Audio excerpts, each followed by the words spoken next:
Sulphur ઘણા પ્રકારના આવે, આપણે પાવડર આવે, પ્રવાહી આવે અને દાણાદાર પણ સલ્ફર આવે. સલ્ફર અનેક પ્રકારના હોય. ખેડૂત ભાઈઓ હોય તે પાતા હોય, ઘણા ખેડૂત તેને તો અનુભવ હોય. તો હવે આ સલ્ફર આપણે 30+ છે તો તે દાણાદાર છે, પાવડર નથી. તો હવે એને આપણે માફ કર્યો છે. તો હવે આપણે આ ભરી લઈએ. જય દ્વારકાધીશ ખેડૂત ભાઈઓ.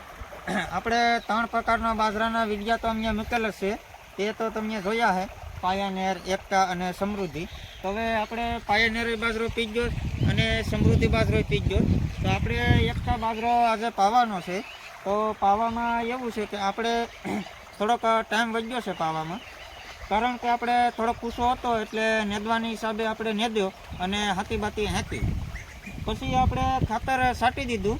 ખાતર છાંટીને પછી આપણે સલ્ફર કરીને આવે તે આપણે એમાં પાવાનું હતું. એટલે કારણ કે આપણે હાથે પાઈએ તો આપણે ખબર પડે કે સલ્ફર કેમ પાવું, કારણ કે અજાણા માણસ હોય તો એને ખબર ઓછી પડે. તો હવે આપણે સલ્ફર કઈ રીતે પાવાનું છે તે તમને બતાવીએ.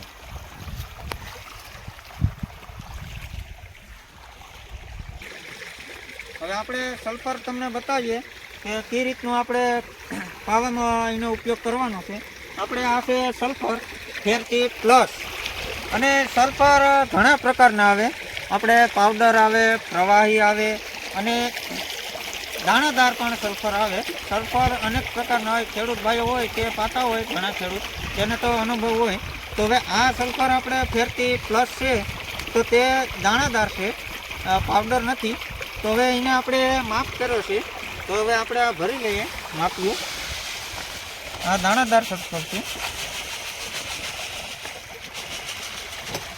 આપણે આ માપ્યું ભરાઈ ગયું, કારણ કે આ ઘડીકમાં ઓગળે ને એટલે ઓગળવા માટે થોડુંક નાખી દઈએ તો સારું પડે.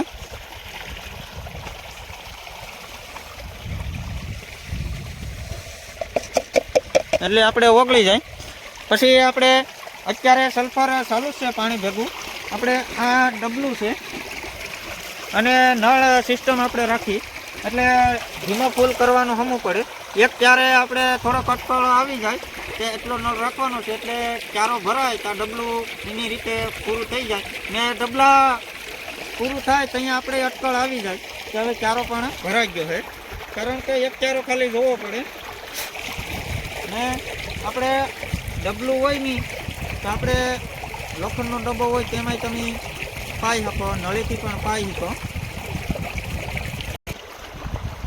આપણે આવી રીતનો ઉપયોગ કરીએ છીએ. તમે પણ આવી રીતનો ઉપયોગ કરતા છે, અલગ પ્રકારનો ઉપયોગ કરતા હોય તો કોમેન્ટમાં જણાવજો. અને અમારો વિડીયો સારો લાગે તો શેર, સબસ્ક્રાઇબ કરવાનું ભૂલતા નહીં.